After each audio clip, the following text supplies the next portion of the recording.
Porque seguindo com Kuntras Umayyan, no discurso 21, capítulo 1, nos explica o Rebbe Rashab, em sequência o que nós estamos vendo sobre como chega até nós, como se desencadeia e como chega até nós a energia divina que vai se materializar em forma de bênçãos diversificadas naquilo que compõe as nossas necessidades aqui nesse mundo e quais são os impedimentos ou quais são as avaliações, julgamentos que passa nesse processo, a criatura.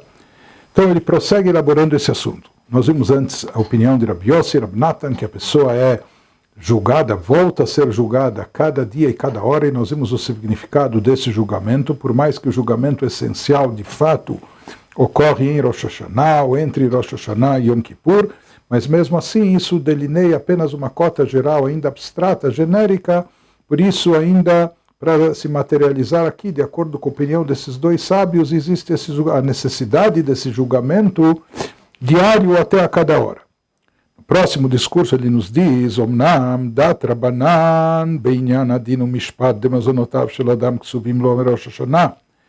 Porém, a opinião da maioria dos sábios. No Talmud nós sabemos que existem divergências e diferentes opiniões entre os nossos sábios. Existem opiniões particulares, individuais, de um sábio ou de outro, mas aquilo que de forma geral acaba prevalecendo é a opinião da maioria dos sábios, que é chamada opinião dos Chachamim, a opinião dos sábios de forma geral. Então, ele nos diz que a opinião dos mestres, da maioria dos mestres, em relação ao julgamento e sentença que vai estipular o sustento, ganha-pão da pessoa, e que já é estipulado desde Rosh Hashanah, e na verdade não só sustento e ganha-pão, mas todas as necessidades do ser humano, da pessoa, em todas as áreas da sua vida, em todos os campos essenciais, que isso inclui também aquilo que ele precisa, toda a sua família por extensão, todas as necessidades dele, o Bnei Beitó, e dos seus familiares, Bebane, Chaye, Mezoine, em todas as áreas essenciais da existência, seja no campo de filhos, no campo de saúde, como no campo de sustento e ganha-pão. Isso se inclui, está incluso naquilo que é chamado de nutrição, o alimento. Na verdade, isso são as necessidades por extensão. Se trata de tudo aquilo que a pessoa precisa em todas as áreas. Os Sfira-Lehu e os sábios são de opinião que a sentença da pessoa, do ser humano, do indivíduo, é selada em Yom Kippur. Sim, eles trazem lá na Gemara, de Rosh Hashanah e Yom Kippurim, Nigmar Pratei Inyanei Adam al Kol Hashanah. De acordo com os nossos sábios, eles dizem, com a maioria dos nossos sábios, que entre Rosh Hashanah e Yom Kippur é finalizado, inclusive de forma detalhada e específica também, todos os assuntos da vida pessoal do indivíduo, al Kol Hashanah, para o ano todo, para todo aquele ano que está se iniciando, lechaim, seja para a vida, ou Deus nos livre o contrário, bechen lechol hameoraot shelo, e também em relação a tudo que irá acontecer com ele em todas as áreas da sua vida durante todo aquele ano. Então, de acordo com os nossos sábios, nós vemos que aqui o decreto é mais específico e detalhado desde Rosh Hashanah e Yom Kippur. Portanto, de acordo com a opinião deles, que inclusive é a opinião da maioria, nós não podemos fazer a afirmação que dissemos até agora,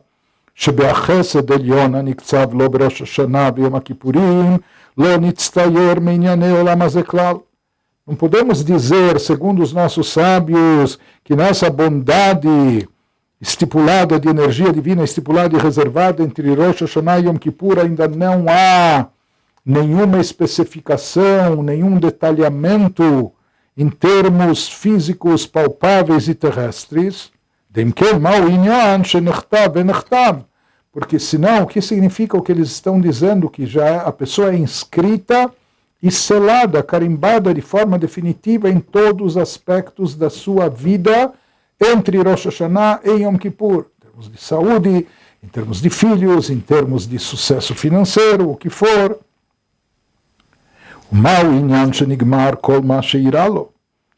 que significa, de acordo com os nossos sábios, que já é concluído, ou já é pré-determinado tudo o que irá acontecer com a pessoa em todas essas áreas no decorrer do ano.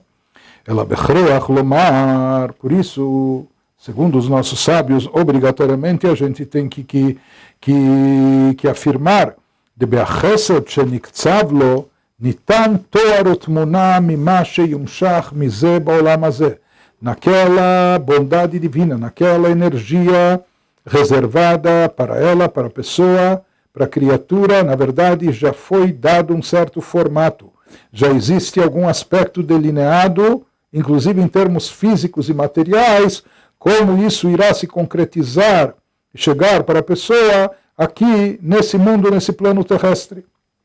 À primeira vista, fica difícil de entender, falando em termos místicos e espirituais. Ou seja, no momento que nós afirmamos que essa cota está contida e reservada, ela está depositada na Sefirá de Malchut de Atzilut, de soberania do plano de emanação, que é o mundo divino. E nós sabemos também que é incomparável a Asiá Legabe Atzilut. Não se compara o plano de Asiá, o mundo da ação, com o mundo da emanação. Vemken são totalmente incomparáveis. Vemken ech beachesed shenimshach lemalchut de Atzilut. Então, como podemos dizer que naquela cota de energia divina proveniente da bondade divina que foi atraída e reservada, depositada em Malchut de Atzilut, no atributo de soberania de Atzilut, como pode estar lá presente e botor vetziur meinyanei olam hazeh, alguma cota já especificada e detalhada com um formato e um aspecto relacionado com os assuntos mundanos do nosso mundo físico e terrestre, como isso cabe, é compatível em Atzilut, naquele plano divino, espiritual, transcendental. Então aqui ele vai nos elaborar isso de forma mística e profunda. Poderemos entender isso melhor a partir de uma explicação Alpima deita betoraor, baseado num discurso racídico proferido pelo Rab Shneur Zalman, Parshat Vayera de Baramatchil Patach Eliyahu, que consta na sua obra clássica de discursos sobre as Parshiot da Torá. Lá ele traz de Yoter mima sheinaroch Asiya legabe Atzilut, einaroch Atzilut legabe Or Ein Sof Atzmut Mahut. Ele diz que há alguns níveis daquilo que nós chamamos de incomparável. Quando nós avaliamos ou medimos duas coisas, enfim, existe incomparável e existe incomparável, mais incomparável ainda.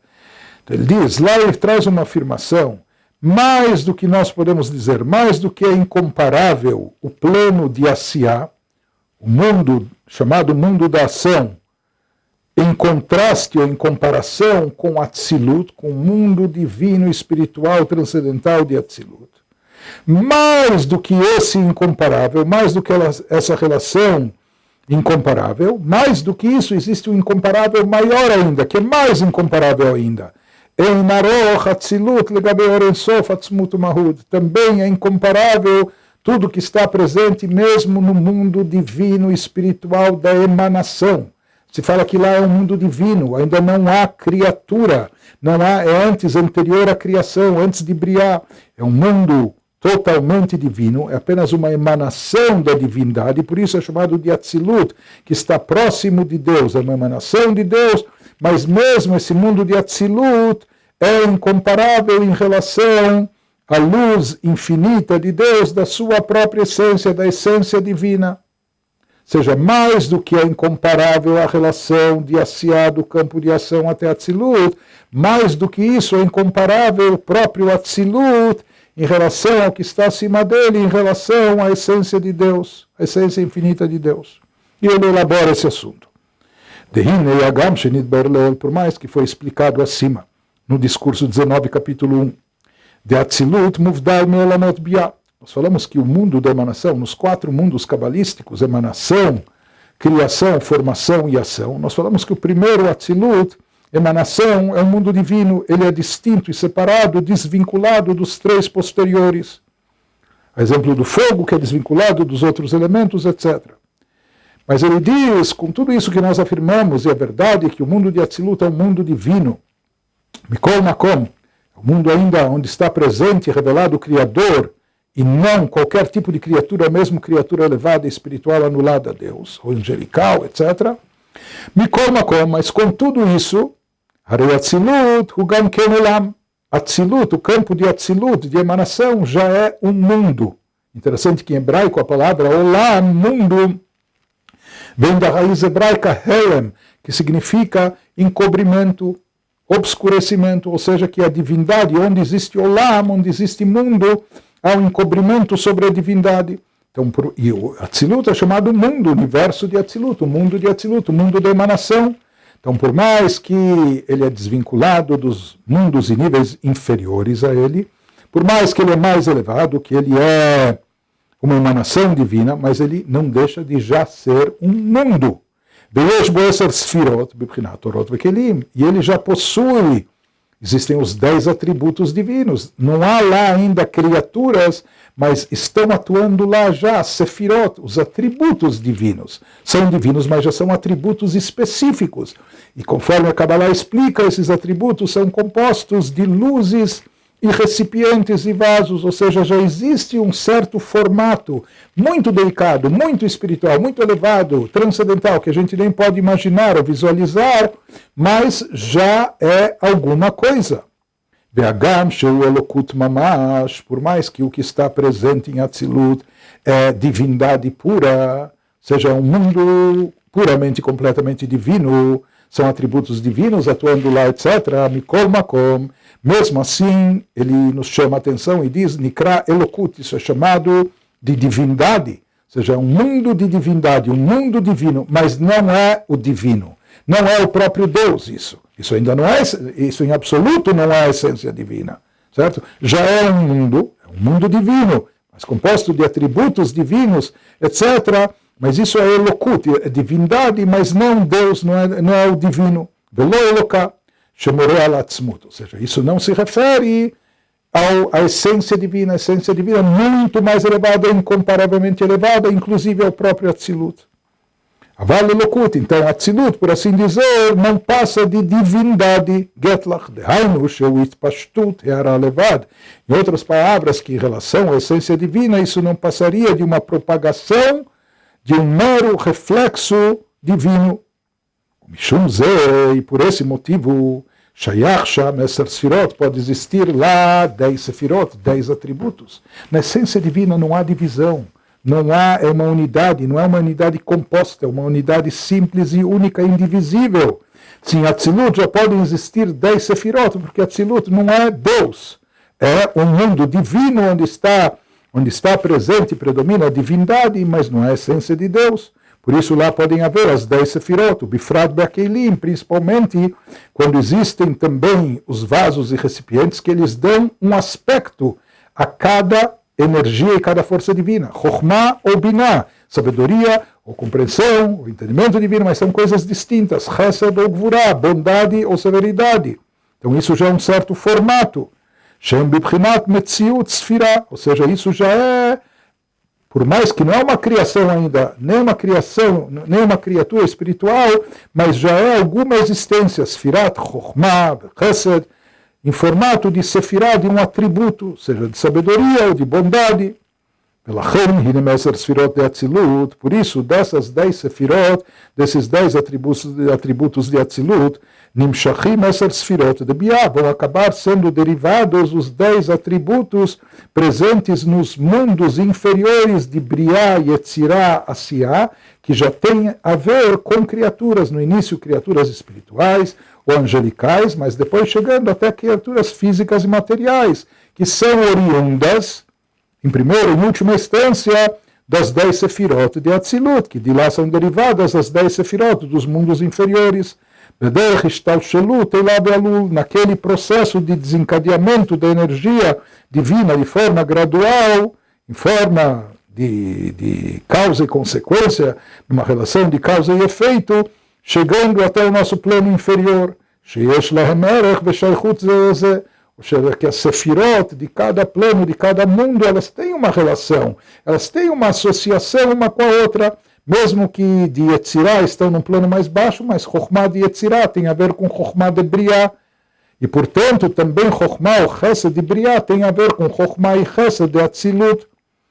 Ishtalshelut veitavut Chokhmah de Asiyah me Chokhmah de Atzilut.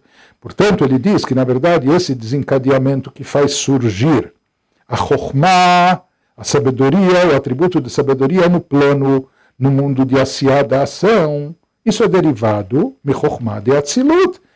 Em última instância, isso chega e vem até da Chokhmah, da sabedoria, do atributo de sabedoria de Atzilut. Como isso se processa, como isso ocorre? O Alderech Mashal, Mashamru Rezal. Isso está baseado no exemplo que deram os nossos sábios na citação dos nossos sábios no Midrash. Quando eles dizem, En lecha esev milmata, she'en lo mazal milmala. Você não tem aqui embaixo, no plano terrestre, sequer um fiapo de grama que não tem um mazal correspondente acima. Ou seja, cada ser, cada criatura, por mais insignificante, por menor que seja, ou até do reino vegetal, e um fiapo de grama específico, ele tem o seu correspondente lá em cima, ele tem o seu mazal, ele tem a sua fonte espiritual, Hamakebo veomer gadel, que, por assim dizer, vai batendo nele, dizendo, cresça, cresça, levante-se, etc. Ou seja, na verdade, todo ser e criatura aqui embaixo, e tudo que ocorre com cada ser e criatura aqui embaixo, tem uma fonte espiritual no plano superior. Vegavoa me'al gavoa, vegavoa lehem. Ou seja, o que está aqui no campo de Asiyah Gashmit, do mundo de Asiyah físico, tem uma fonte no Asiyah espiritual. Asiyah, por sua vez, aquilo que está no Asiyah espiritual tem uma fonte no Yetzirah. Aquilo que está presente no Yetzirah tem uma fonte em Briah, e assim por diante. De um nível mais alto para outro, sempre é uma fonte anterior mais elevada. A tal ponto que se diz que todos os aspectos presentes numa planta ou numa vegetação aqui embaixo, ou numa fruta aqui no mundo físico, até os aspectos particulares daquele vegetal, daquela planta ou daquela fruta, estão presentes também na sua fonte espiritual, mesmo que é espiritual e abstrato. Isso está presente e por isso existe aqui embaixo, na sua fonte, no seu mazal, na sua fonte espiritual. O Bechol Adargot, isso se faz presente em todos os níveis, um acima do outro, de Gavoa me'al Gavoa, a tal ponto que até as características, se diz se uma fruta é doce e a outra é ácida, isso também tem a ver com a Sefirot na sua fonte original, se ela é derivada de Chesed ou de Gvurah. Se essa fruta é mais doce e a outra é azedinha, isso também tem a ver com a origem e fonte espiritual dela. Por exemplo, ele diz aqui a maçã física. E os bometikut tem frutose, tem uma certa doçura a nível de paladar. Aí, de onde vem essa doçura? Será que isso é proveniente da força presente na terra que faz as plantas e as árvores frutíferas crescerem? Não. Por quê? Porque algumas frutas não têm essa doçura. O pshita she'efshar lomar ken ala mazal aruchani. E também a gente não pode dizer e afirmar que essa doçura presente em determinados alimentos está presente em termos espirituais na sua fonte e origem. Porque lá não existe doce ou salgado, azedo ou picante, certo? Lá os conceitos a nível abstrato, a nível espiritual, são completamente distintos. Então lá, não podemos dizer no mazal, na fonte espiritual de cada ser e criatura. Nos níveis mais transcendentais, mais elevados, que dão origem à fonte de cada ser aqui embaixo, então lá não tem nada a ver com a doçura palpável que a gente sente no nosso paladar físico aqui embaixo. O Bemet, então na realidade,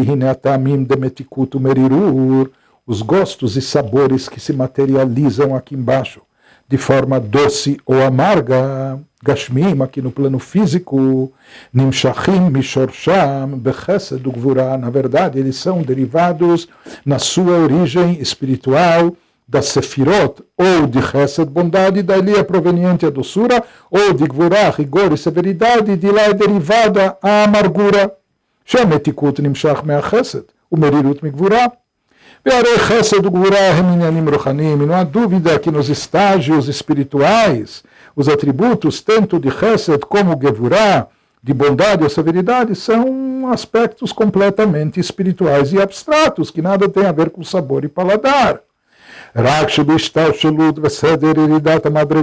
Apenas que no desencadeamento, na forma gradual de desencadeamento da energia divina, passando de universo por universo, de um plano para outro, até isso se materializar e tomar corpo, como isso descende de nível após nível, de um madregá, achar madregá, nidgashmu. Então, aquilo, a forma de energia que é derivada e proveniente de cada uma das sefirot, ela vai tomando um formato específico até se materializar aqui de uma maneira especial.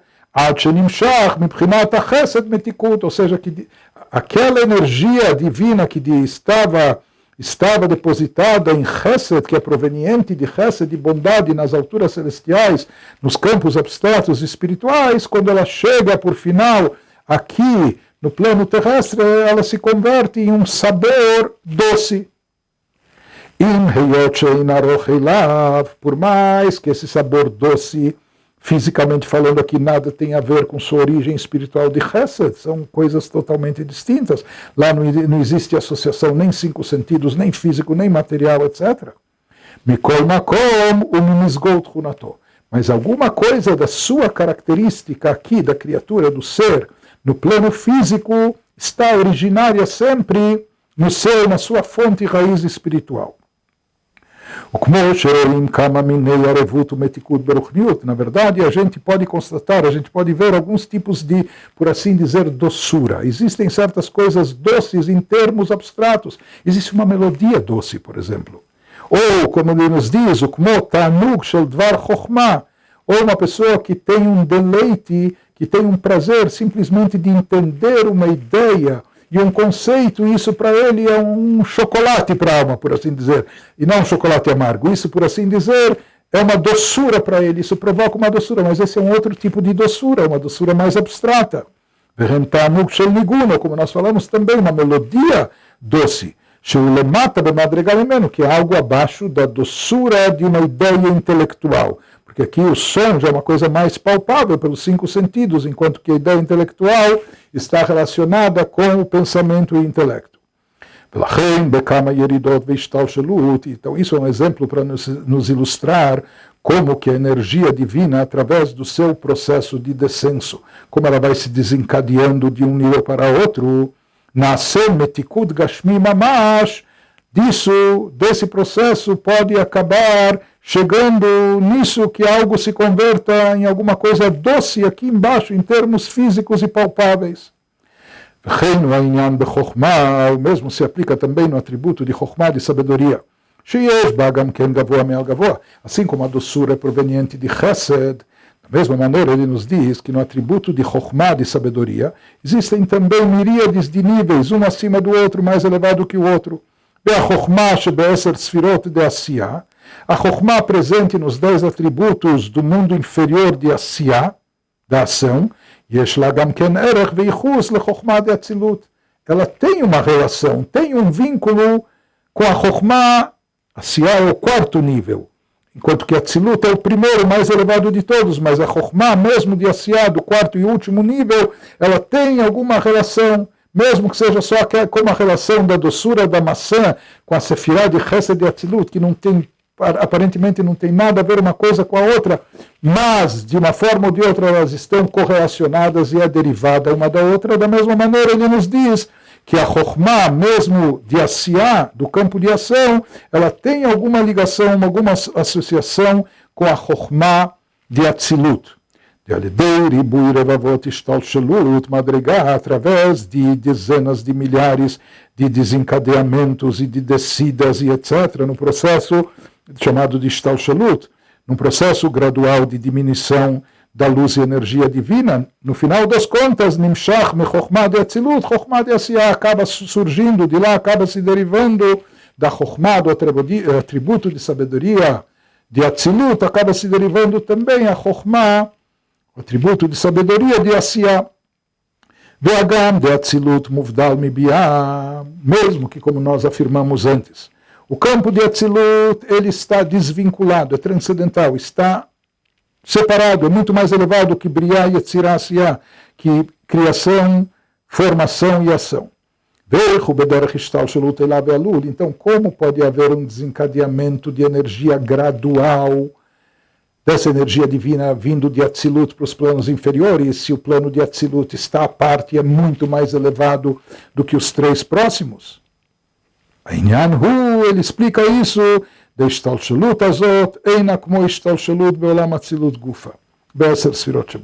existem algumas formas de desencadeamento da energia, ou desse desencadeamento gradual. Existe como funciona no próprio plano de Atzilut, entre as 10 Sefirot, como a energia desce de Chokhmah para Binah, de Binah para Dat, depois para Chesed, depois para Gvurah, etc. Essa é uma forma de desencadeamento gradual. Depois existe como toda essa luz e energia parte e vem de Atzilut, chegando para os mundos inferiores, Briah e Yetzirah Asiyah. Ou Beolam Briah, o Sharei Olamot, ou seja, uma coisa é como de uma sefirá para outra, dentro daquele próprio universo, a luz e a energia vai se processando, vai diminuindo, vai gradualmente chegando nos planos inferiores.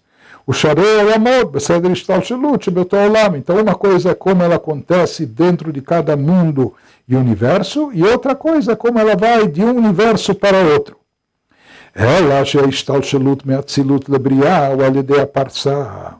Então, se diz, diferente do que acontece entre as Sefirot de Atzilut, de Chokhmah para Binah, Binah para Dat, etc., as 10 Sefirot, quando chega depois de Malchut, a 10ª e última Sefirá de Atzilut, para essa energia prosseguir e ser levada e conduzida para o Olam Abriah, para o mundo inferior, lá existe uma cortina, lá existe um certo bloqueio, que é chamado na linguagem cabalística de Parsá, ou seja, lá existe como uma persiana encobrindo a luz, de Nyana Parsá Ukmo Hamashal Elasechel.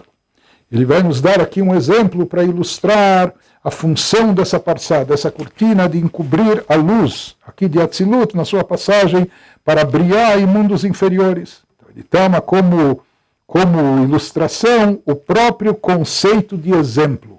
Ou seja, quando o mestre quer transmitir um conceito profundo, que se fosse transmitido diretamente, o discípulo não conseguiria entender e captar, então ele faz uso de uma metáfora, ele se utiliza de um exemplo, para que o aluno entenda primeiro o exemplo, e através do exemplo, que é mais fácil de absorção, quando ele entender o exemplo, então ele vai depois se remeter ao exemplificado e vai conseguir ter algum acesso à ideia em si.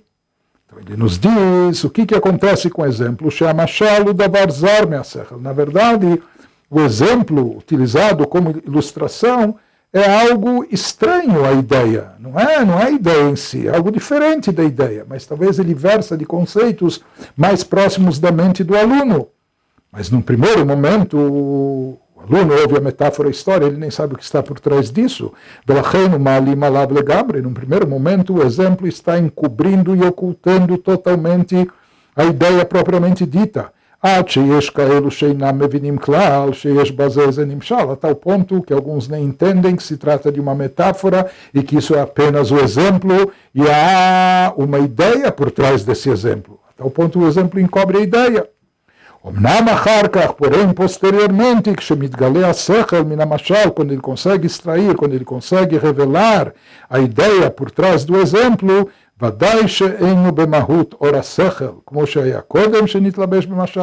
aquela ideia ela não está numa forma tão elevada como estava originalmente antes de se revestir no exemplo, mas a única maneira dessa ideia chegar até o discípulo, Mikol Makom, não é uma ideia distinta, mas é a própria ideia original, apenas que foi revestido no exemplo. ela chegou beofen numa ruta achera, apenas que chegou aqui, transpassando o exemplo como que teve que passar por uma cortina que o condensou.